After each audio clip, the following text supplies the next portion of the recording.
Fala galera, sejam muito bem-vindos a mais um Pod Cristo. Esse é o episódio de número 25 para a honra e glória do nosso Senhor Jesus Cristo. Se você já é inscrito do canal, meu irmão, muito obrigado. Deus te abençoe. Aquele ritual, você já é inscrito raiz, você já sabe. Ritual dos 3C. Sabe qual é o ritual dos 3C, irmão? Curtir, compartilhar e comentar. Então, curte, comenta e compartilha. Mas se você é novo no canal, está chegando agora, seja muito bem-vindo, meu irmão. Muito obrigado, é um prazer, uma honra ter a sua presença aqui. E aí você também já deixa aí o seu like, já deixa nesse momento agora, porque se você não deixar agora, você vai esquecer. Eu sei que você vai, porque eu sempre esquecia. Então, já deixa o seu like aí no vídeo.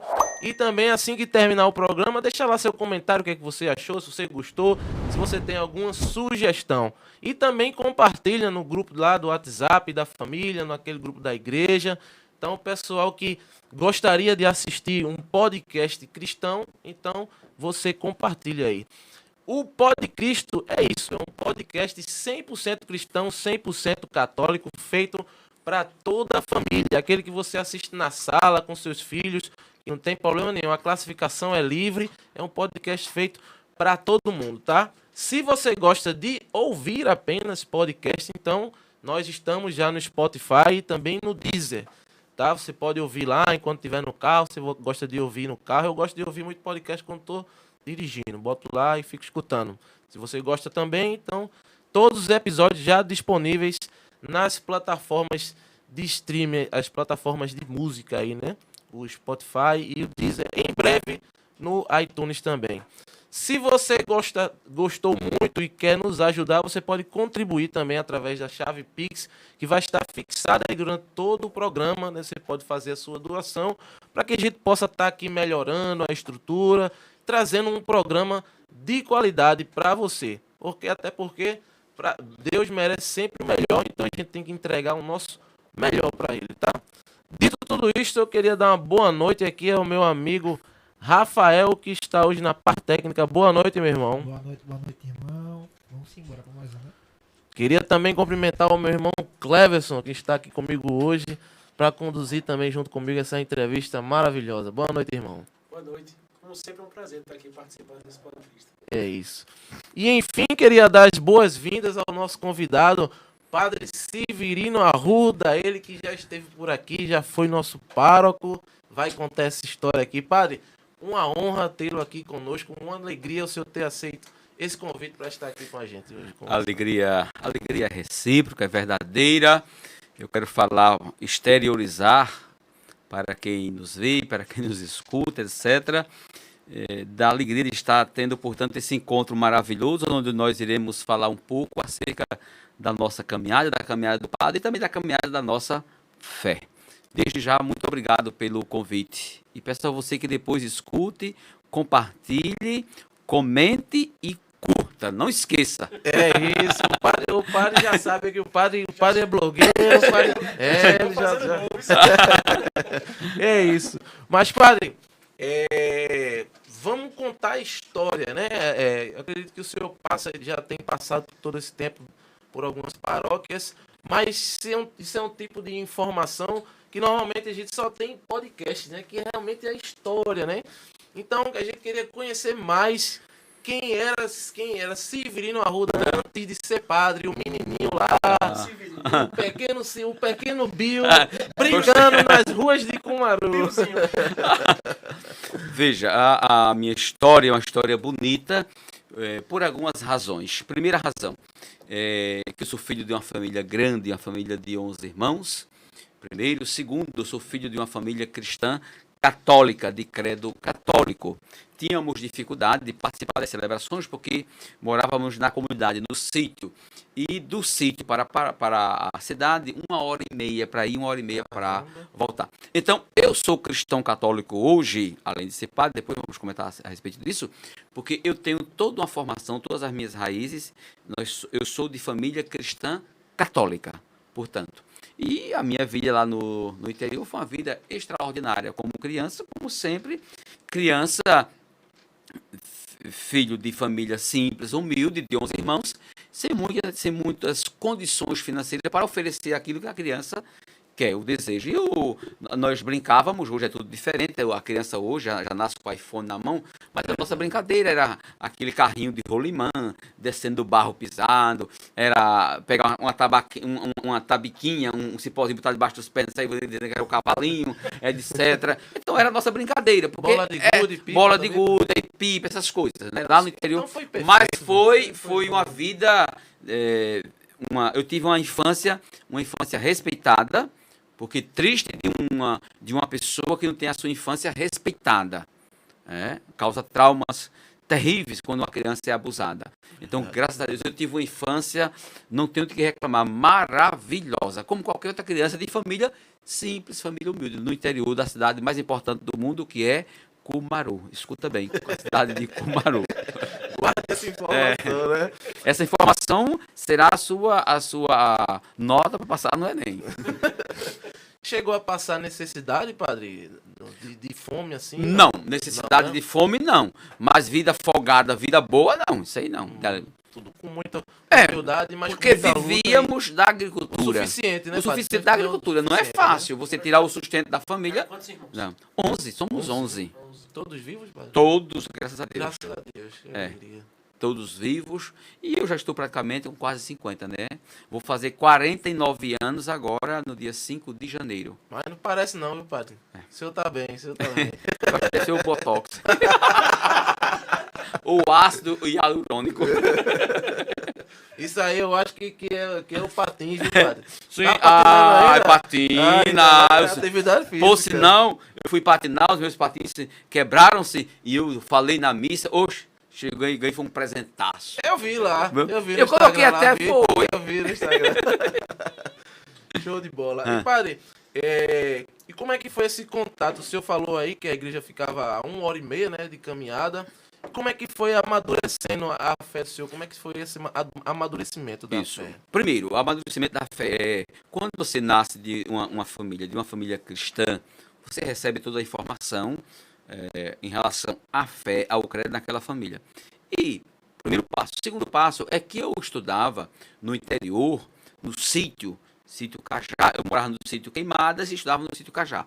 A minha professora, Rosa Maria da Conceição, eu estudava na escola, no grupo escolar Manuel Borba Neto, e a minha professora, muito católica, ela era catequista. Então, toda sexta-feira, o segundo horário, o horário da aula, das 7 às 12, e meia hora de recreio. Então, chegávamos às 7 e íamos até às 10. Aí, na sexta-feira, o segundo horário, toda sexta-feira, o segundo horário, dava aula de religião. Como na época não havia o credo protestante, era tudo cristão católico, então ela dava a aula de religião. Hoje isso não é mais permitido, uma professora em sala de aula, em detrimento de algum credo, falar de religião para outros. Não é mais permitido. Mas na minha época foi assim. No estadual, né? Acho que no estadual não... Não é mais permitido isso. Mas na minha época foi assim. Então, eu aprendi muito, eu devo muito à minha professora lá da primeira série, alfabetização, primeira série, segunda série, terceira série e quarta série. Que a professora tomava conta de tudo isso sozinha. Era um trabalho. Aí já veio dali, padre. Pronto, já aí foi a partir despertando dali o que aconteceu? Eu fui despertando, alimentando a fé. Fiz minha primeira Eucaristia lá no grupo escolar, criança lá, com os meus 9 anos de idade, de calçãozinho, de camisa, tudo. Criança simples, humilde, do interior. Pronto, terminei lá a quarta série, não havia mais para estudar agora onde? Na cidade. Aí foi bronca. Porque eu tinha que sair do sítio, eu caminhava 1h30 para ir para a cidade e 1h30 para voltar. Então foram grandes desafios Todo na minha dia. vida. Todo santo dia. Tinha nem uma bicicletinha pra... Não. Depois que a bicicleta foi aparecer, depois. Hoje tem o transporte escolar que vai buscar em casa e tem muitos que não vão. Hoje, meu pensou? jovem, não estuda quem não quer. Hoje. É verdade. É verdade. Hoje, não estuda quem não quer. Você faz agora curso no sistema de EAD, a educação à distância. À distância, Tudo muito fácil. E outra coisa, você quer aprender, você vai botar, eu quero as 10 classes gramaticais. Você bota lá, mano. Eu quero aprender alguma coisa sobre a minha fé, o credo. Bota lá, então você tem tudo dentro de casa. Com o celular, você tem tudo. Certo. E aí o senhor foi para a escola terminar, fazer o fundamental, o ensino médio na cidade, né? Na cidade, Qual era a fazer cidade? Cumaru, a cidade mais importante do mundo. Aprenda essa cidade Sim, importante. Cumaru. Coloca no YouTube, por que Cumaru é a cidade mais importante do mundo? Potência, né? É, a potência. Isso é um dado importante, um dado histórico, Cai serve no um Enem. ponto, cai no Enem. Aí isso foi Pronto, evoluindo. aí a partir daí terminei o segundo grau, o primeiro grau, que não é mais primeiro grau agora, mudou, Aham. muda tudo, às vezes não melhora o ensino. Pronto, o antigo segundo grau só havia à noite. Aí, meu jovem, foi quando as dificuldades aumentaram. Porque eu tinha que, na época não havia carro. Hoje não, hoje é transporte escolar para todo buraco lá, todo espaço. Então, eu ia sozinho, porque não havia ninguém para ir. Essa mesma hora e meia à noite. À noite. Ei. A escola terminava, a aula terminava às 10 da noite. Às 10 da noite. Eu tinha que sair às 10, chegava em casa às 11h30. Tisco de fome. É uma caminhada. E no outro dia trabalhar na agricultura. Nós vivíamos da agricultura. Pronto, aí o que acontece? Isso foi me alimentando, eu tinha desejo de ser padre. O senhor tinha o desejo? Sim, já. Desde a adolescência? Sim, de adolescente. Eu fui catequista na comunidade, isso fui alimentando a minha fé. Mas, enquanto não fui para seminário, é claro, eu fiz concurso, o primeiro concurso criado pelo ex-presidente Fernando Collor de Mello para agentes comunitários de saúde, que este ano faz 30 anos do programa de agente comunitário de saúde. Eu fui da primeira turma. Então eu fiz aquele concurso, eu passei. Até que comecei, passei de 3 anos, trabalhei de 3 anos na área de saúde, como agente comunitário de saúde, nas famílias, na comunidade. Pelo município lá? Pelo município. Eu tomava conta das gestantes e tomava conta das crianças. Era um trabalho de controle de gestante, que é um trabalho básico que faz o agente comunitário de saúde. Né? O senhor passou 3 anos aí, né? Passei 3 anos. Isso Então, foi- o tempo que eu estava estudando, o segundo grau, porque na época havia o quê? Em Cumaru, era o magistério e contabilidade. Não havia científico. Aí havia aquela ideia, não, quem faz científico é porque quer fazer, passar em vestibular, não sei o quê. Então eu fiz a contabilidade, o curso de contabilidade. Terminando, aí falei com o padre para ir para o seminário. Morei 1 ano com o padre Elias Roque, da cidade de Cumaru. Pronto. Aí, enquanto isso, ficava trabalhando. Aí, depois, tive que entregar o trabalho, fiz o vestibular aqui em Olinda, passei e entrei no seminário. Pronto. E hoje já faz 20 anos que eu sou padre, com a graça de Deus. Ah, o senhor tem 20 anos aí De padre de ministério. Que maravilha. Já fez? Fui ordenado em 2021. Aliás, em 2001. No dia 8 de dezembro de 2001. Então, 8 de dezembro de 2021, 21. Rapaz, foi agora há pouco. Foi agora, quarta-feira passada. Teve bolo. Houve bolo, houve festa. maravilha. Ganhei até perfume, Malbec, arroz. Olha, Ô, padre, e no caso, sua trajetória inicial foi lá em Cumaru, que o senhor até falou que passou 1 ano morando com um padre. Sim, sim. E por que o senhor veio para a diocese aqui de Olinda e Recife? Eu não vim diretamente para a Diocese de Olinda e Recife, Arquidiocese. Eu era seminarista da Diocese de Nazaré. Certo. De Nazaré, na época o bispo era Jorge Tobias de Freitas. Só que eu tinha visão de formação permanente. Então, se eu ficar lá no interior, ia ser mais dificuldade para estudar. Então, eu pedi para vir para a Arquidiocese. Aí eu saí da Diocese de Nazaré e vim para a Arquidiocese, né? Aqui da Arquidiocese de Olinda e Recife. Pronto. entendi. Aí, quando terminei, fui ordenado e fui fazer outros cursos, etc.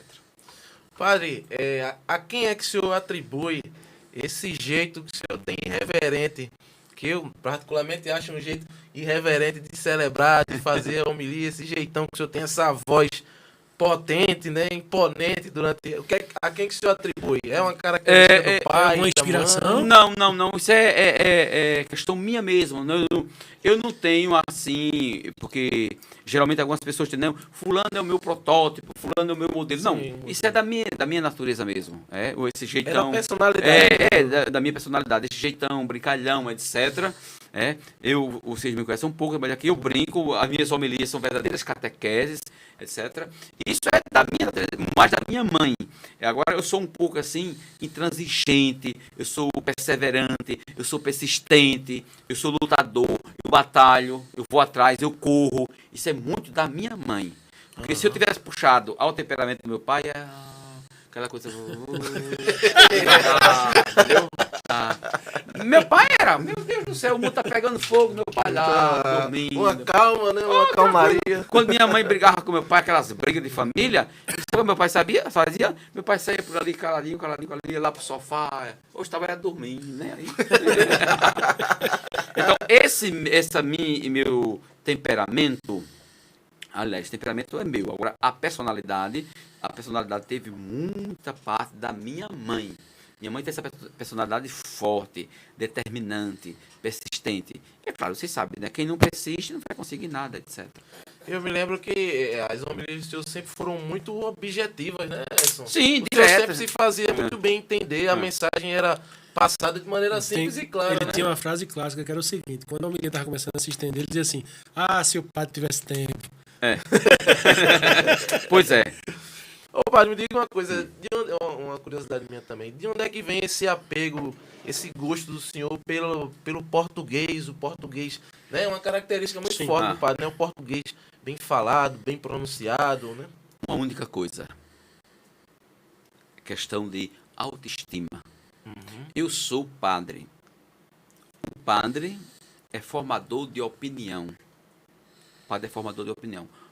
Logo, ele precisa estar preparado à altura das exigências odiernas do que está acontecendo.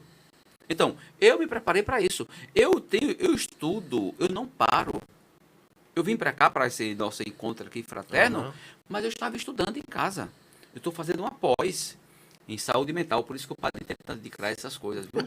De droga, por enquanto eu estava dando aula aqui, viu?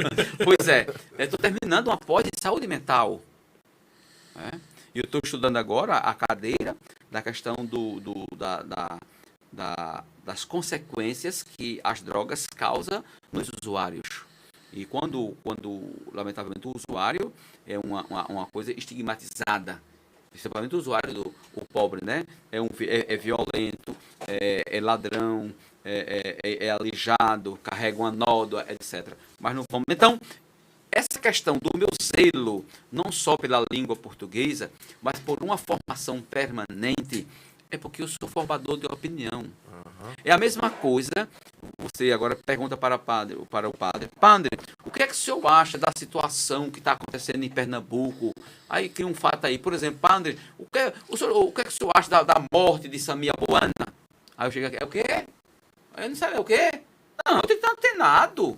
Eu sou formador de opinião. Então, o meu interesse pela questão da língua portuguesa, primeiro, é um bem-estar.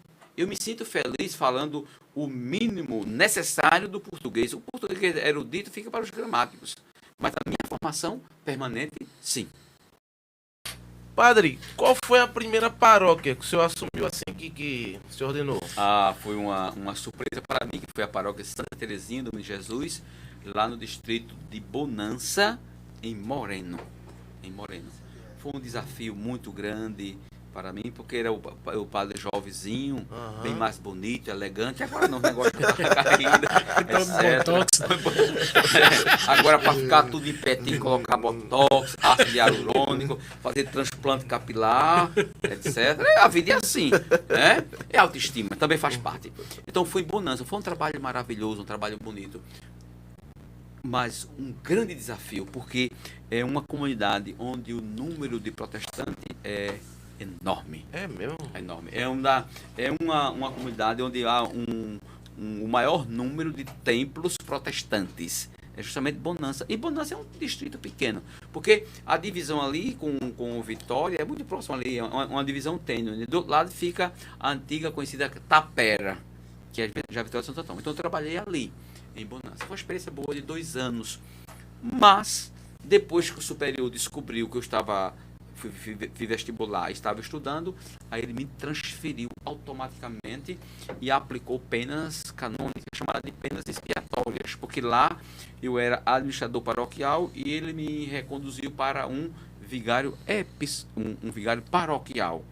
Porque quando você é um administrador paroquial e o bispo remove você para vigário paroquial, obrigando você a morar em um determinado lugar, etc., tirando da parte da administração e colocar você como vigário episcopal, o vigário paroquial, porque o vigário paroquial não administra a paróquia. Quem administra a paróquia ou é o administrador paroquial ou é o pároco. E outras coisas mais. Então foi muito difícil. Mas aí o senhor continuou lá e chegou um pároco para trabalhar com o senhor? Sim, não. Aí depois, não, eu me retirei, eu tive que sair. Ele me reconduziu a um vigário paroquial e fui morar na comunidade bem simples, bem humilde da Guabiraba, ali depois do terminal da Macaxeira, para quem conhece. Ô, pai, mas o senhor disse que ele tirou o senhor porque ele descobriu que o senhor Estava estudando, ele era contra. É mesmo? Era contra. Mas era Porque, uma coisa veja, dele. Veja, então. o conhecimento... A igreja proíbe? Não, a igreja proíbe, porque o próprio direito canônico disse que no cano 227, mais ou menos isso, diz que o padre deve continuar o estudo de outras ciências. Veja, o conhecimento, eu parto do princípio de que o conhecimento liberta. Sim. E nem todos superiores estão preparados para suportar o sucesso e o conhecimento de um subordinado. Você é militar, já pensou você chegar para o seu coronel, não, eu sou mestre, eu sou doutor, vai causar um impacto. Ele precisa ser muito forte para suportar isso. Porque forte não é quem faz sucesso. Forte não é quem se mantém no sucesso. Guarda bem isso. Não. Forte é aquele que é capaz de suportar o sucesso do outro com alegria. Esse é forte. Verdade. Teve uma colocação dele que eu achei interessante e eu queria expandir não só para de Bonança, mas eu acho que para Pernambuco. O crescimento dos protestantes. O que é que o senhor poderia atribuir isso? O porquê que isso vem acontecendo, não só em Pernambuco, no Brasil todo? Todo. Muito simples. A metodologia de evangelização protestante, do credo protestante, é bem diferente da nossa. Vamos aqui, de modo en passant, de modo rápido, apresentar algumas condições. Primeira condição. O protestantismo, ele é preparado para a questão da comunicação, da oralidade. Você, às vezes, vai para a missa de alguns determinados padres e você sai se interrogando, se perguntando: meu Deus, esse padre acredita no que ele está pregando mesmo? Aquela coisa molenga. Você vai para um culto protestante, o protestante, ele tem conhecimento daquilo que ele está falando e ele fala ele passa segurança para o outro. Convicção, ele sabe, não, eu estou pregando nisso porque eu acredito em Jesus. É bonito, esse é um primeiro ponto. Um segundo ponto é o lado do lado mercantilista, do dinheiro. Esse é um ponto. Um terceiro ponto é da prosperidade, da riqueza. Olha, você está morando na favela, venha para cá que você vai enriquecer, você vai sair. Jesus tem prosperidade para você, você vai ser uma nova criatura. Isso é importante e sim. Mas quando isso é feito com a realidade, com os pés no chão.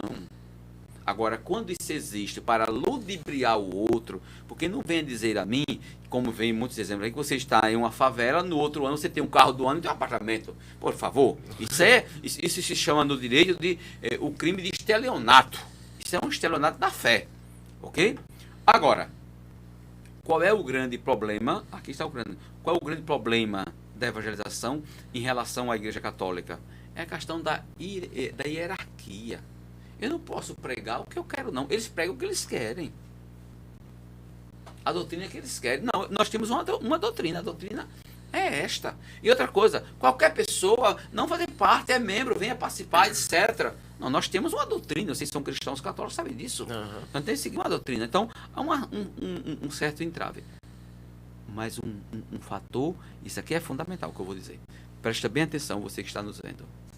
Nós, quando eu falo nós padres precisamos no púlpito pregar, falar e falar com alegria, com convicção de que Jesus é o seu Salvador, de que Jesus está com você e vai transformar a sua vida.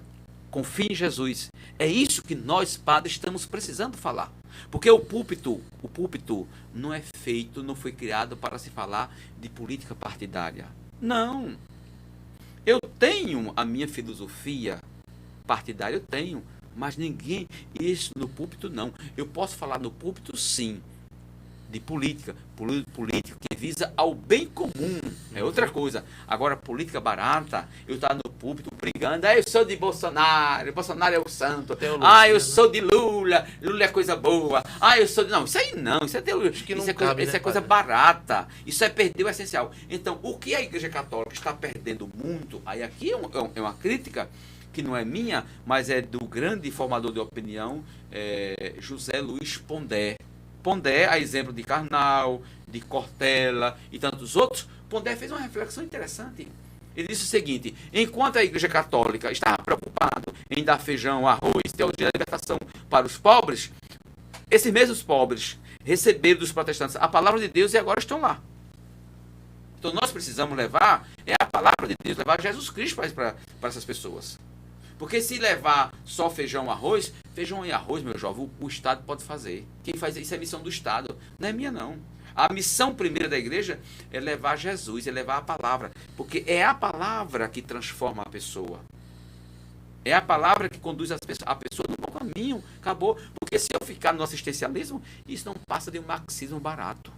Não passa. Então, o grande entrave, o grande problema essa questão dessa debandada, em síntese, a problemática são esses pontos que eu apresentei aqui. Lamentavelmente, nós padres precisamos. E outra coisa que é uma dificuldade, eu do ciúme dos padres, eu fico feliz quando eu vejo padres aí. Por exemplo, eu gosto muito do padre Reginaldo Manzotti. O programa dele arrebanha a multidão. Eu fico feliz. Eu estava uma vez, faltou energia lá em casa, e eu estava em aula, a EAD. Aí fui para casa do vizinho, porque faltou energia, tive que ir lá botar o computador para carregar. Aí chegou lá, me ligou, estava no programa do padre Reginaldo Manzotti, lá na paróquia dele, parece em Curitiba, aquele mundo para lá, da região sul TV evangelizar, do país. né? TV evangelizar. Menino, fazendo uma adoração. Era uma multidão de gente. Eu parei a aula para ver. Coisa bonita, eu fico feliz com isso. Então, o padre deve se alegrar com o sucesso do outro. Está dando certo? Vamos evangelizar, cada um com o seu jeito, cada um com o seu carisma. Isso é muito importante. Mas eu vejo o grande entrave é esse, viu? Nós precisamos levar com convicção a palavra de Deus. A palavra que orienta, a palavra que alimenta esse Cristo Jesus que veio para nos salvar. Pronto, acabou. Padre, o senhor acha que, baseando nisso que o senhor falou, essa questão de alguns padres, o senhor acha que existe uma deficiência, uma certa deficiência na formação? Existe sim. Seminário. A deficiência. Né? Existe porque... Pode ser um reflexo. Sim, é um reflexo da deficiência, porque, lamentavelmente, alguns, quando terminam a formação, não tem mais aquela ideia da formação permanente. Porque ninguém sabe. Os padres são 8 anos de seminário. Não era para, teoricamente, o pessoal sair dali a ponto de bala. Isso, concordo com você, mas são 8 anos. Mas quando a pessoa não quer, meu jovem, você pode passar 20, 30. É verdade. É preciso ter uma consciência de que o que eu aprendi há 10 anos não tem mais nenhum valor. Passou. Eu tenho que me atualizar. Eu tenho que estudar, eu tenho que ler. Eu tenho o meu manual de trabalho, não é o Código Penal, não é a CLT, não é o manual de psicologia. Não, o meu material de trabalho é a palavra de Deus, é a Bíblia. Então, eu, padre, eu tenho que estar manuseando a Bíblia, estudando, pesquisando os livros de homilética, para que a minha homilia seja catequética, fale de Deus, fale do amor, fale da doutrina da igreja, pronto. Isso é o que interessa. Eu acho que muitos não dão essa continuação, né? Da formação continuada, a formação né? continuada. Termina e o camarada fica ali. Doutor que nada, ninguém é doutor que nada, rapaz. Você precisa, nos tempos de hoje, desaprender o que você aprendeu para aprender diferente e fazer a coisa acontecer, etc. É isso que nós precisamos. Padre, já que a gente está falando de formação, vamos falar da formação do senhor. O senhor falou que quando entrou, né, foi cursar um curso superior, o superior do senhor lhe afastou. Qual curso era esse? E se continuou? Sim. Quando eu estava no seminário, eu sempre fui danadinho por direito. E nós fazemos no seminário direito canônico. Eu tenho Pago é uma cadeira Sim, aqui, padre. eu paguei 4 cadeiras de direito canônico e tive 4 cursos de formação de direito canônico. Aí despertou no Pronto, seu... aí eu me apaixonei, porque foi lá de justiça, de defesa, o que é direito, o júri, condenação, o réu, etc. Eu me apaixonei, pronto. É muito diferente o direito canônico do direito, não sei se é direito civil, esse direito que é mais que a gente tem mais contato. Não, é muito bem parecido. É? E resta dizer que muito do direito civil, a fonte foi o direito canônico. Porque no direito canônico você vem das normas gerais, da administrar, de governar, das penas, do processo penal. O direito canônico tem todo um processo penal. Agora, às vezes, o superior não segue os trâmites legais, aí é outra coisa, mas tem todo o processo legal. Fulano foi acusado, o bispo chama, junta uma turma lá, abre um inquérito, um processo, vem a investigação, vem a defesa, suspender de ordem, de modo liminar, recorre ao bispo, recorre a Roma, etc. É um processo. Então, em relação a isso, o que acontece? Eu me interessei e, na época, lá no interior, uma faculdade chamada Facol, estava começando, já estava na segunda turma, terceira turma do curso de Direito. Aí eu vou fazer vestibular. Pronto, fiz, passei, pronto. Aí me apaixonei pelo direito. Isso depois que o senhor terminou os... Sim, eu já era padre, Sim. já estava ordenado, estava em Bonança. Aí vim para cá. Foi difícil. Fui trabalhar na Guabiraba, uma comunidade pobre. Recorri a algumas pessoas e comecei a pagar a faculdade. Pronto, terminei a faculdade do curso de Direito. Então eu sou apaixonado. Eu sirvo a igreja, não é com quantidade. Eu procuro servir a igreja com qualidade. E nessa formação que ele perguntou, então vamos lá, vamos enumerar. O senhor tem filosofia, Eu tenho filosofia, teologia, direito. direito, tenho formação em oralidade e agora estou fazendo uma pós em psicologia, que é em saúde mental. Você está fazendo uma pós, né? Em psicologia. Essa E que com o senhor formação fez em psicanálise, eu apaixonado. de oralidade é muito oportuno, né? Para o... Sim, meu jovem, Chacrinha dizia, quem não se comunica se trumbica. Então, a comunicação, ela é essencial hoje. Se você, padre, se você que lida com a assembleia, lida com o púlpito, qual é o feijão, qual é o feijão com arroz do padre, qual é? É a palavra. Então, cuidar da voz, cuidar da dicção, ter horário para começar e horário para terminar, saber a coisa mais importante do mundo, ir direto ao foco. O padre que faz uma homilia semelhante a uma espada é coisa terrível. O que é uma homilia espada? É uma homilia longa e chata. Não fala o essencial. Isso é muito importante. Homilia, espada? Longa e chata. Isso é uma gíria do meio, dos Foi recentemente que, espada. não sei se foi a igreja, não sei se foi o Papa, tem algum decreto que está falando que a homilia tem que ser de 10 a 15 minutos? Sim, foi coisa recente. O Santo Padre fez uma reflexão sobre isso. Sabia. A boa homilia é uma homilia até 10 minutos Isso. e que não falte dentro da homilia um fato da comunidade. Porque, você sabe, a gente aprende a nossa questão cognitiva. Todos nós temos a questão cognitiva, mas a verdadeira aprendizagem, ela não se dá só com a leitura, com o escrever, com a atenção, com a memória. Não! O grande aprendizado, ele vem justamente por meio do fato, da história. Então você, na homilia, conta uma história, mas uma história contextualizada, uma história dentro do texto. Aí você enriquece. E você pegar o texto e trazer para uma realidade, um texto fora de contexto é uma coisa terrível. Ela deixa de ser espada para ser um canivete. Isso é uma coisa direta. Padre, vai falar da homilia, Jesus, porque aí começa a fazer uma rodeio, aí fala de tudo, menos da palavra de Deus. Meu jovem, o que o povo quer escutar? Quem vai à missa não quer escutar, não quer saber. O padre fez um curso, o padre passou no vestibular, o padre fez uma vez eu estava em férias, o padre fazer a homilia dele, ele passou meia hora falando de uma viagem de domingo, em uma romaria que ele fez para Roma. Eu quero saber de romaria de Nada mais. Eu defendo a palavra de Deus. Eu fui para a missa para escutar o padre falar de Jesus. Eu fui para a missa para o padre falar do Evangelho.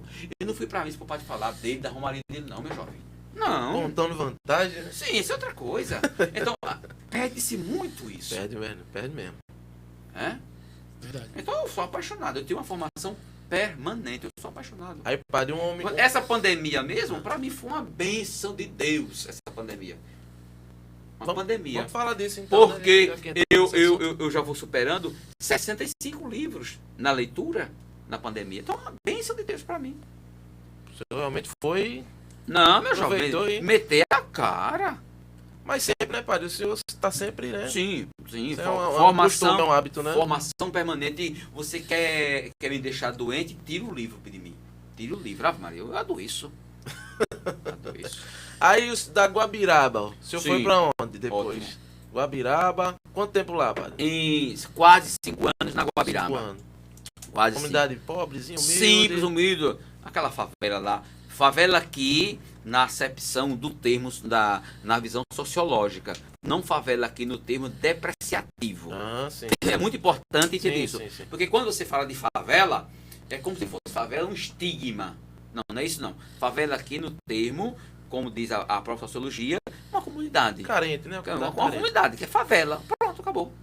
Como outra qualquer, como qualquer Sim, outra sim, sim. comunidade dos quilombolas. É uma comunidade. Sim. Né?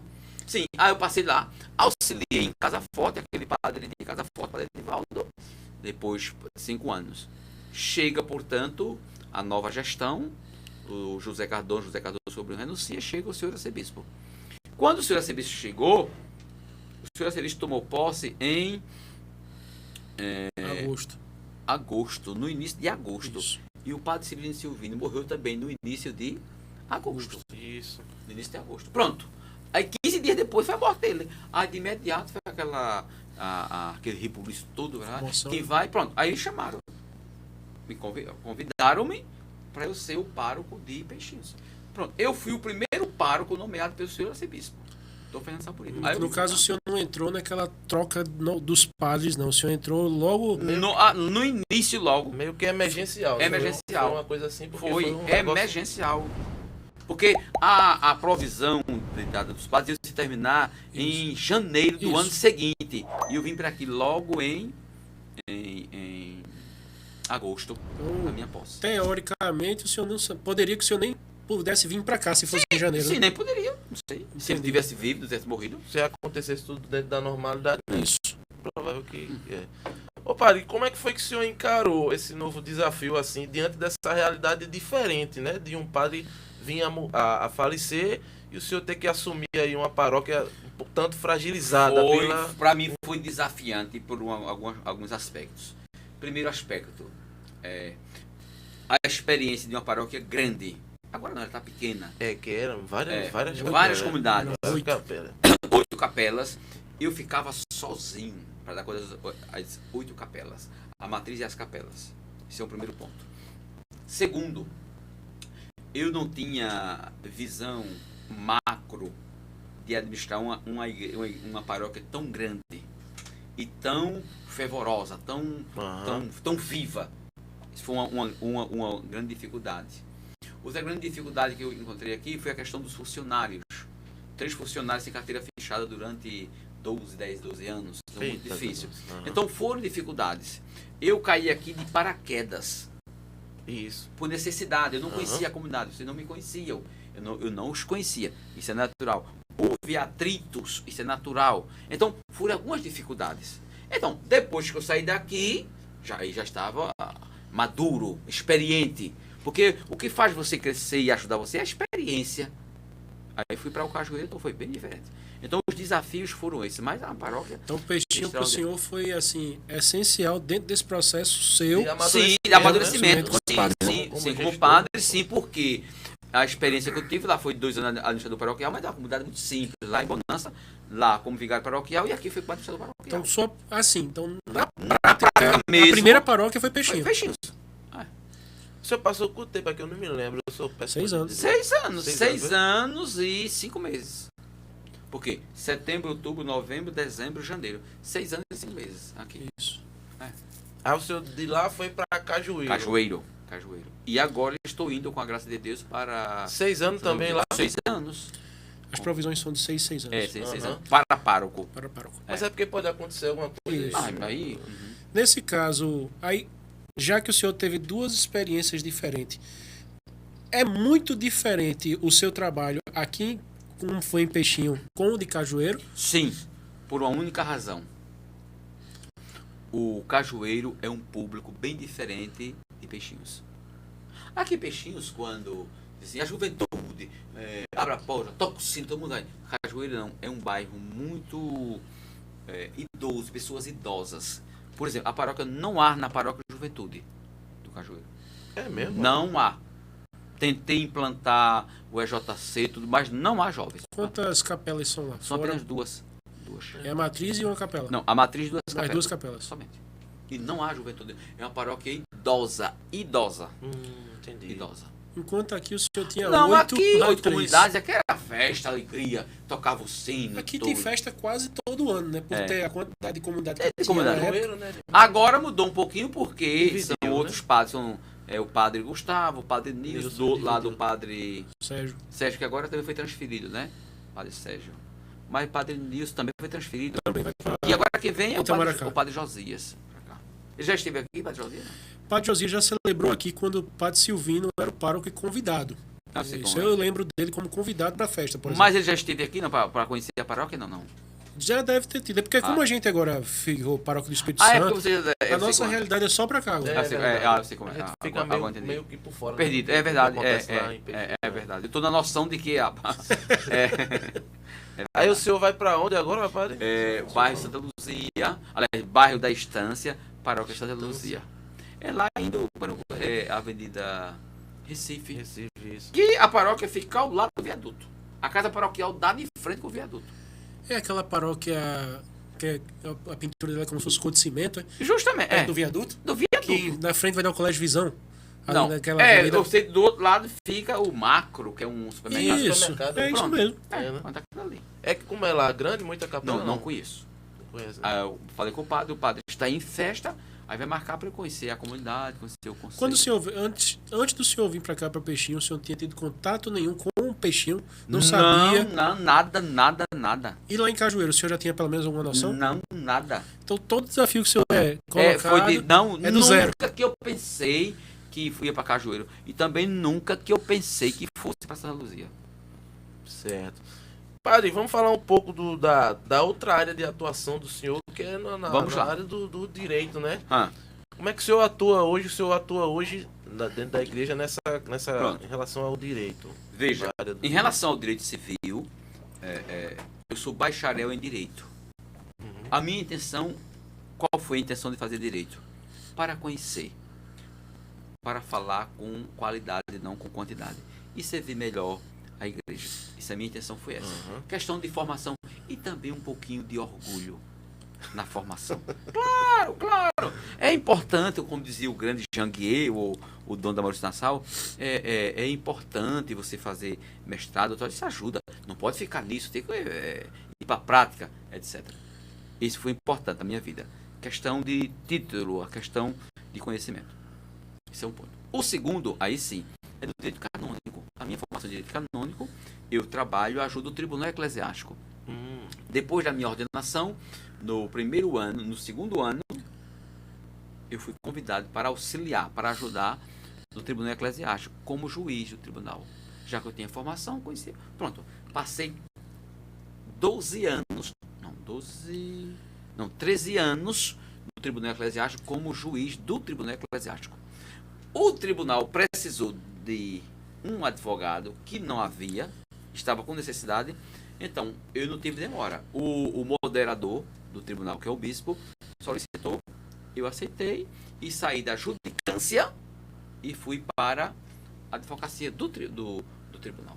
Então, no tribunal eu atuo na defesa. É um processo, o processo é do mesmo jeitinho, o processo civil. Tem rola as testemunhas, o demandante, o demandado, as audiências, Fora a nulidade defesa. matrimonial, qual é o outro tipo de caso que o senhor advoga pela igreja? Não, lá nós só trabalhamos com declaração de nulidade matrimonial. Só isso? Só. Olha, presta bem atenção aqui, ó. A igreja não anula casamento. Quem anula casamento é o Estado. Para a igreja não há casamento anulável. Não. O que há para a igreja é casamento nulo de pleno direito. Somente isso. Porque a igreja, ela vai declarar aquilo que houve.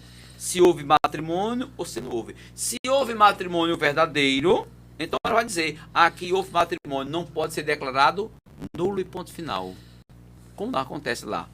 Aqui não houve matrimônio, houve apenas e tão somente aparência de matrimônio verdadeiro. Logo, a igreja declara nulo. Por quê? Para que o matrimônio seja verdadeiro, é preciso algumas causas. Por exemplo, eu vou casar com a minha esposa, com Margarete, e eu sou criminoso. Eu escondi dela que eu sou um criminoso, já paguei, já tirei cadeia. Ela não sabe disso, eu me casei. Depois ela descobre isso. Ora, eu escondi, eu agi com dolo, com má intenção. Porque se eu tivesse dito a ela que eu era criminoso, ela não ia aceitar. Qual a mulher que aceita como criminoso? É muito difícil, né? Agora, se eu tivesse dito ela aceitar, isso aí é outra coisa. Por exemplo, eu sou estéril. Eu tenho conhecimento que eu sou estéril, mas minha namorada não sabe disso. Eu estou escondendo isso dela. Ela se casou, ela quer ter filho. E eu era estéril, já sabia. Eu escondi isso dela. Eu estou agindo com o quê? Com dolo. Caso de nulidade. Por exemplo, simulação. Eu vou me casar, eu estou simulando aquele ato. No dia lá diante do altar, o juras, eu quero casar com ela sim. Só que interiormente, eu não aceito aquilo. Porque o agir externo não está em consonância com o agir interno. Eu estou dizendo uma coisa externamente, mas o meu interno, o meu desejo interno está repugnando aquilo. Então é simulação. Por exemplo, a questão do adultério antes, durante e depois do matrimônio. Porque a fidelidade é um dos elementos do matrimônio. Então são esses casos para a questão da validade matrimonial. Então se eu caso e não seguir os trâmites legais, então esse matrimônio teve apenas, então somente a aparência de um matrimônio, de um ato verdadeiro. Então a igreja vai anular? Não. A igreja vai declarar aquilo que não houve. Por exemplo, o noivo vai se casar bêbado, morrendo, botando a mão no bolso, rindo, não tem consciência. O padre, coitado lá, teve que assistir ao matrimônio, fez, esse matrimônio é válido? Não, porque o noivo não tem nem consciência do que estava fazendo. Então são N casos. Eu estou contando apenas alguns. Vários casos, né? Que podem... Então a igreja, fique bem claro para você que está nos vendo, viu? A igreja não anula casamento. Quem anula casamento é o Estado. Por sinal, a lei do divórcio no Brasil é a lei 6.515, de 26 de dezembro de 1977. A lei de Nelson Carneiro. Iniciativa de Nelson Carneiro, é a lei. Mas a igreja não anula, não. A igreja declara casamento nulo ou casamento válido só. Que mais outros serviços, padre? Pronto, aí fora o matrimônio, eu faço assessoria para alguns padres que estão respondendo a processos canônicos. Por exemplo, eu acompanhei um padre, vou dizer de onde, uma diocese aí, que ele foi afastado, suspenso de ordem, e eu o acompanhei no processo. O direito canônico é bem mais simples, é prático. O direito canônico diz assim: quando o bispo suspende o padre de ordem, o padre foi intimado do decreto, o padre tem 10 dias para peticionar o bispo pedindo a ele a revogação do decreto ou alguma mudança. Se o bispo der, ótimo. Se não der, aí o padre vai esperar mais 30 dias para recorrer. Recorre ao bispo e o recurso é enviado para a congregação do clero. A congregação do clero vai dar o ultimato final, a sentença final. É o direito de defesa dele. Sim, o direito de defesa é algo inviolável. E no caso, quem... A tal ponto que se o bispo enviar para Roma os autos processuais, enviar para Roma só com aquela carta, aquela petição de 10 dias do direito canônico, e não enviar o recurso do padre, Roma não aceita. Roma escreve de volta, manda de volta e pede o quê? Mande o seu recurso. Porque se a causa é julgada sem recurso, logo o direito de defesa foi tolhido. Então, essa sentença não merece ser cumprida, não é merecedora de cumprimento. E no caso, quem advoga, no caso, padre, para o outro padre? Pode ser um advogado comum ou tem que ser um advogado não, eclesiástico, porque geralmente conhece os trâmites. Isso, sim. Conhece os trâmites. O senhor tem... Agora, isso é no âmbito eclesiástico. O padre pode cometer um crime no âmbito civil. Sim. Mas, por exemplo, para praticar a defesa dentro do direito canônico, é necessário a pessoa ter a OAB, a ordem? Não isso aí não. Só não, só bacharel, né? Não, isso aí só basta a formação canônica. Certo. Não precisa de formação civil, não. Só a questão. Se você tem a habilidade canônica, sabe, então acabou. No direito canônico, somente isso. Mas tem que ser bacharel? Não. No direito canônico, você tem apenas formação em direito canônico. Entendi. Somente. Entendi. Entendi. No caso dele, ele tem as duas. O civil... auxilia. Entendi. Padre, agora a gente vai pro Ping Pod. O que é o Ping Pod? Deixa eu explicar. Ping Pod é um jogo de perguntas e respostas rápidas. Eu vou lançar aqui algumas coisas. Bora. E o senhor Ping-pong vai dizer. Mais ou menos. Então vamos lá. Santo de devoção, padre. Eu só tenho um santo de devoção. Que eu nunca ouvi. É o meu anjo da guarda. É o meu santo de devoção. Sim, claro, como admiro a vida de todos os santos. Sim. Se admirar, por exemplo, uma Santa Teresinha de Jesus, Santa Teresa de Ávila, os santos, histórias bonitas, etc. Padre Pio, Santo Agostinho, Santo Tomás de Aquino. E eu admiro muito também, sabe o quê? Os santos do nosso dia a dia. É muito bonito. Pessoas santas que convivem conosco. Isso é muito bonito. Natal ou Páscoa? Natal. Uma graça alcançada, tem? Alguma? Sim, ser padre. Ser padre, né? Sempre pedir a Deus. Maravilha. Um testemunho impactante. Teve algum que você ouviu assim, que tocou e marca até hoje? Sim. Quando eu era padre jovenzinho, eu estava com o carro, e o carro eu estava dirigindo, né? Tinha tirado a habilitação, estava sem prática, todo alvoroçado, permita-me o termo, alvoroçado na direção. E em um determinado lugar o carro rodou e eu tive um susto. E aquilo ali eu vi uma grande graça de Deus. Não aconteceu mais nada. Música preferida, tem alguma? Não. A música foi forró. E eu danço. Arrastar o chinelo, né? Passagem bíblica, alguma que marcou, que marca até hoje? A passagem bíblica que me marcou até hoje é a história de José do Egito, que eu leio sempre. Sim. Toda vez que eu leio José do Egito, lá no livro do Gênesis, a partir do capítulo 37, aquilo me emociona muito, por uma única razão. Pela a santidade de José do Egito.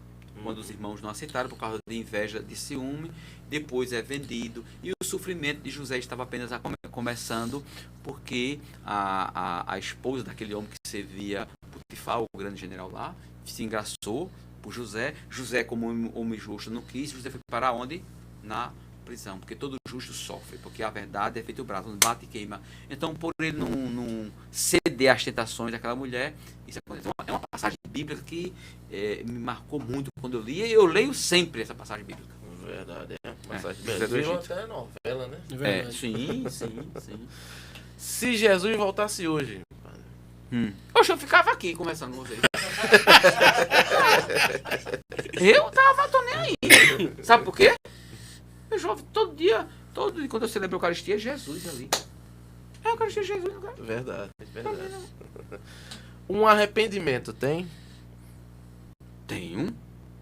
A única coisa que eu me arrependo na minha vida é no tempo de seminário não ter estudado mais.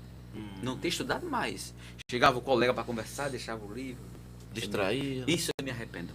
Entendi. Como também me arrependo em perder tempo em redes sociais. Porque as redes sociais são o crack do mundo moderno, É das verdade. pessoas tidas normais. Quem consome sem controle. Cuidado, né? Sem cuidado controle, com isso, eu coisa tenho muito cuidado. descontrolada. É. Algo que o senhor fez e faria de novo. O que eu fiz foi de novo? Sim. O gosto pela formação. Já fiz curso e estou fazendo e vou fazer. Isso, certo. Mudar o passado ou prever o futuro, padre? O futuro, prever meu jovem, passado é você. Prever o futuro bom, de alegria, de formação e para ajudar o outro, pronto, está aberto ao crescimento. Porque quem não está aberto ao crescimento não cresce. Quem não está aberto ao diferente também não cresce. Porque todo ponto de vista é apenas a vista de um ponto. Uma viagem que o senhor já fez. Inesquecível. Roma, na viagem quando o senhor arcebispo, Dom Antônio Fernando Sabrilho, fui receber o palio de arcebispo, então eu fui. Uma coisa marcante.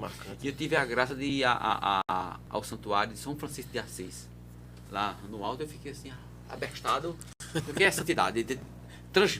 Transpira a santidade daquele lugar.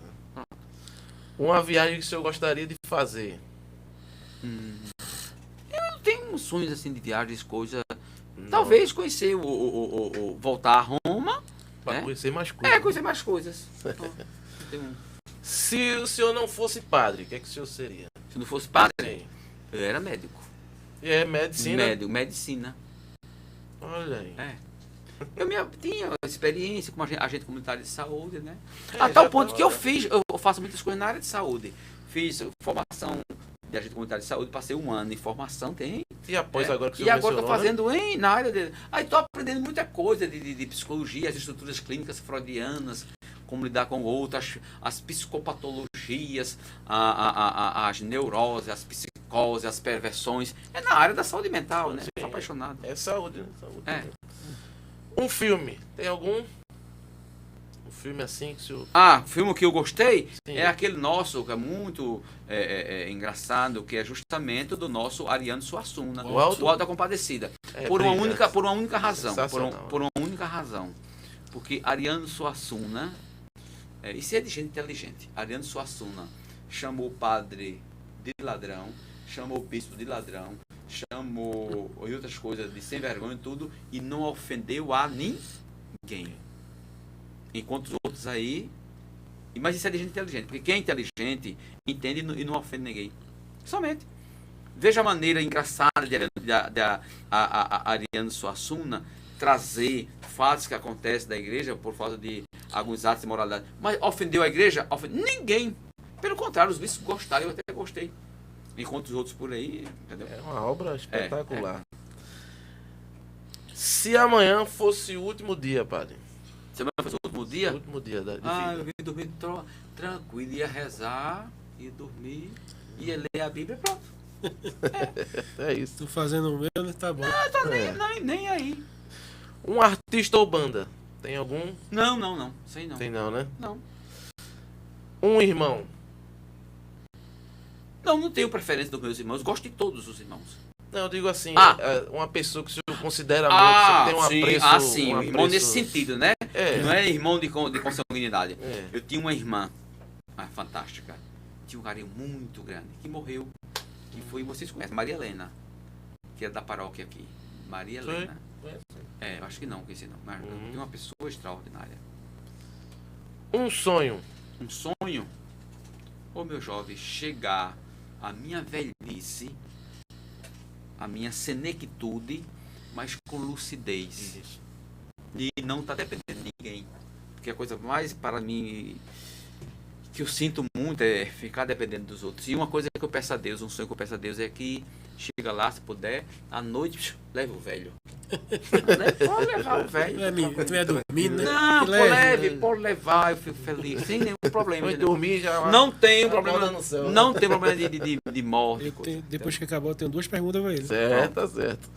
Um defeito, padre. Um defeito. Para a maioria é defeito, mas para mim não é defeito. A questão da irrestrita pontualidade. Você quer me tirar do sério, marque naquele horário e não começa. Eu não acho não defeito. Não. Sim, mas para a maioria é. É, né? Padre, mas assim, essa pontualidade foi algum trauma de pequeno? Como foi que aconteceu isso aí? foi ao X da questão. Olha aí. Isso foi. Vamos lá, vamos. Ele não precisa ser discorrer. psicanalista nem psicoterapeuta. Foi, meu filho, foi um trauma. Vou dizer a você. Na dia da minha primeira Eucaristia, feito no sítio, minha mãe atrasou 1 hora. Eita. Eu fiquei com tanta raiva que nem fotografia eu quis tirar. Eita. Pronto. Isso ele pequeno. Fica aí que personalidade. É verdade, é. Isso já tinha quantos anos, isso? Sei lá, 9, 10 anos. Eu, moleque lá. Pronto, fiquei com tanta raiva. Eu tirei. Todo mundo no grupo escolar mandou eu botar uma bomba dentro, todo mundo na janela. E vem, não vem. E vem, não vem. Cadê minha mãe? 1 hora depois. Aí fui lá. Aí o Pronto. senhor tomou essa questão do horário como Acabou, filosofia de vida. Não, e todo mundo no clero sabe. Sabe, né? Todo mundo sabe. Eu marquei que horário com você? 7h30. Eu cheguei que horário? 7 horas. Pronto. Uma qualidade. Ser mais humano com as pessoas. Eu estou sendo mais humano. Sou trabalhando mais a minha humanidade. Entendi. Um livro. Aí foram vários livros. Deve ter um ali que mexeu com o senhor. A Arte da Prudência de Baltazar Graciano. Olha, veja Olha isso aí. a dica, Ó, olha a dica. A Arte da Prudência de Baltazar Graciano. Fantástico. Isso na questão da visão histórica, né? E o outro livro, são vários, né? Mas vou citar mais outro, é a questão do O Príncipe de Maquiavel. Isso aí é clássico. A Né? estratégia de poder, né? Esse é clássico. É isso. Tem mais perguntas do Ping Pong? Você vai acrescentar mais duas, né, Queria irmão? 2 perguntas. Vamos Vai lá. lá. E é rápida. Certo? Padre, como é que o senhor vê a relação da música dentro da igreja em si? Olha, meu jovem, veja, essa é uma pergunta que merece algumas reflexões, mas vamos ser rapidinho. Não, mas o senhor pode ir. Isso é O cara fundamental. começa fosse por fora. A música na igreja, ela é de capital importância. Capital importância. Agora, nós precisamos ter uma coisa, saber diferenciar. Quando você fala de música sacra, música religiosa, música litúrgica, porque às vezes pode existir a música na igreja, na missa, mas que não seja aquela música do rito litúrgico. Sim. Aí pode até, em vez de ajudar, vai atrapalhar. Porque você participar de uma missa, só o padre lá falando, ou 2 velhinhas lá com o microfone cantando, pelo amor de Deus. E você participar de uma missa com... Alguns padres não gostam, né? Eu não tenho problema comigo, não. Com um órgão lá, sei lá, um violão, uma coisa. Isso vai animar a questão da liturgia. E a música tem essa finalidade. Vocês são músicos, sabem muito bem disso. De introduzir o fiel no mistério que vai ser celebrado. Conduzir a pessoa para celebrar o mistério. Então é importante, fundamental. É todo um conjunto que Eu tem que não andar em harmonia, né, eu não padre? tive essa graça de aprender música, instrumento musical. Não. Mas Deus sabe o que faz, porque se eu soubesse tocar algum instrumento, eu seria mais metido do que já sou. E eu sou consciente disso. Passa outro, irmão. E por fim, padre, me fale um pouco aí do que o senhor acha do celibato. Coisa boa. Celibato é uma graça de Deus. O próprio Cristo disse que há pessoas que nasceram castas, eunucos, que nasceram assim, pessoas que se fizeram eunucos por causa do reino de Deus, e há pessoas que fizeram eunucos porque os outros o fizeram. Vejamos. O celibato, que é tão criticado pela igreja, pela igreja não, tão criticado pela sociedade, não é uma imposição. O celibato é uma graça. Escolha. Por quê? Aí eu vou dizer para vocês. Veja, ninguém colocou no meu pescoço uma faca para eu ser padre. Colocou? Não. Eu fui ser padre por um chamado. Só que, além para fazer padre, eu fui parte de uma comunidade, de uma sociedade chamada igreja. E a igreja, como sociedade humana, ela tem o quê? As regras. Você trabalha no estado, você chega a hora que quer? Você sai a hora que quer? Se você quiser, você faz isso. Então você vai abandonar o trabalho. Vai ser punido, vai receber advertência e vai chegar um dia que você vai ser excluído do quadro. Porque toda sociedade humana ela precisa ter regras, ter normas. O celibato é uma norma, é uma regra. O celibato é uma lei meramente humana. humana, porque no início da igreja não era assim não. Mas a igreja foi caminhando e percebendo que o celibato era importante. Então veio essa graça. Agora, triste do padre que vê o celibato como um peso na sua vida. Se ele não vir o celibato como uma graça, vai sofrer ele, vai sofrer a comunidade. Porque vai ser uma pessoa revoltada, uma pessoa não realizada. Então o celibato é isso. Um ponto. Outro ponto, um segundo ponto. É triste quando se atribui a questão do mal terrível da pedofilia associando ao celibato. Se o padre se casasse, ele não ia ser pedófilo. Como se uma coisa dependesse da outra. São duas coisas díspares. Celibato não tem nada a ver com pedofilia, nem tampouco pedofilia com celibato. Porque o maior índice de crime em relação à pedofilia acontece dentro de casa, com as pessoas casadas, com as famílias. Então vamos raciocinar, vamos ser justos. Agora, o que existe não é padre pedófilo, não. O que existe era uma pessoa que já era o quê? Uma pessoa pedófila, um vocacionado pedófilo, que ele se escondeu e conseguiu passar na formação, mas ele já era o quê? Pedófilo bem antes. Já tinha a agência ainda da pedofilia. Entendeu? Porque a pedofilia em si, não é problema não. Não. O que é problema? São os transtornos parafílicos. Os transtornos que causam a pedofilia. A gente precisa distinguir as coisas. A pedofilia em si é uma coisa. Agora, o transtorno que ela causa é outra coisa. Vamos esclarecer isso. Por exemplo, os transtornos, porque a pedofilia é uma parafilia. Pedofilia é uma parafilia, como voyeurismo, exposição, etc. Aí eu pergunto a você, qual o X do problema? É a parafilia, que é a pedofilia? Não. É o transtorno que a prática da pedofilia causa no outro. Aí, com o meu comportamento de transtorno parafílico, porque a pedofilia é uma parafilia, causa transtorno ao outro? Causa. Então, meu jovem, não só é pecado, como é crime. Por exemplo, vamos dizer que eu sou casado, a minha esposa só gosta de transar comigo algemada. É o prazer dela. Ela só chega no êxtase da sexualidade algemada. Eu aceito. Está causando mal a mim, a ela? Não. Então isso não há um transtorno parafílico aí. Agora, se esse meu transtorno causa prejuízo ao outro, aí sim, não só é pecado, como é crime. Por exemplo, a pedofilia como sendo uma parafilia, o pedófilo vai causar o quê? Transtorno, porque a criança não tem noção. Ele está causando o quê? Transtorno na criança, no desenvolvimento mental da criança.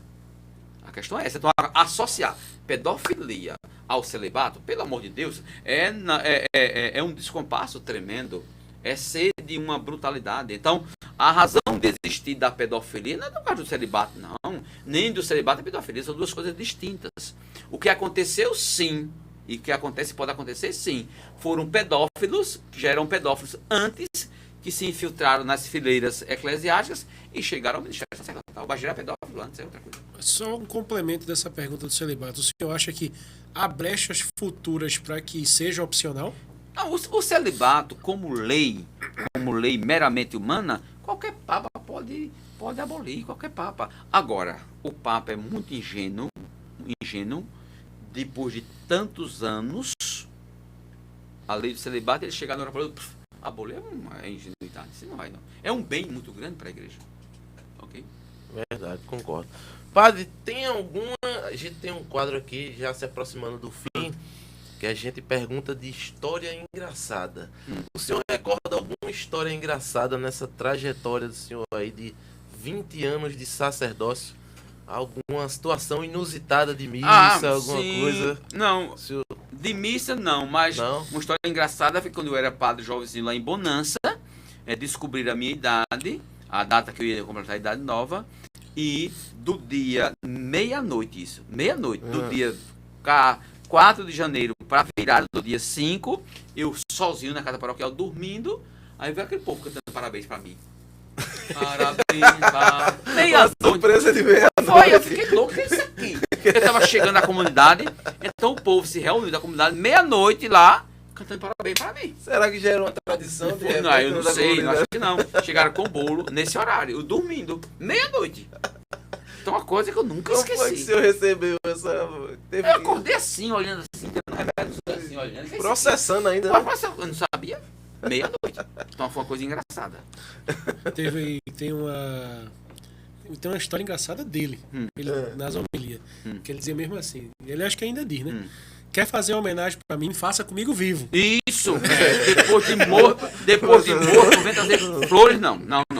Quer me parabenizar, ou me parabenizar, vivo, acabou. Mas era tão inteligente, era tão bonita. Assim. Depois do caixão, se eu puder, eu me levanto de meio do cacete. Faça vivo, né? Então fica a dica pra você aí.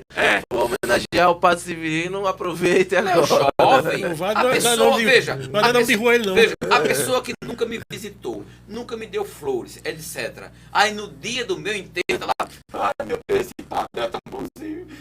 Você não gostava de mim? Eu me levanto do caixão, meto o cacete, depois meter o cacete, eu fecho a porta do caixão, bora, toca. É assim. Não, meu jovem, quer parabenizar o outro.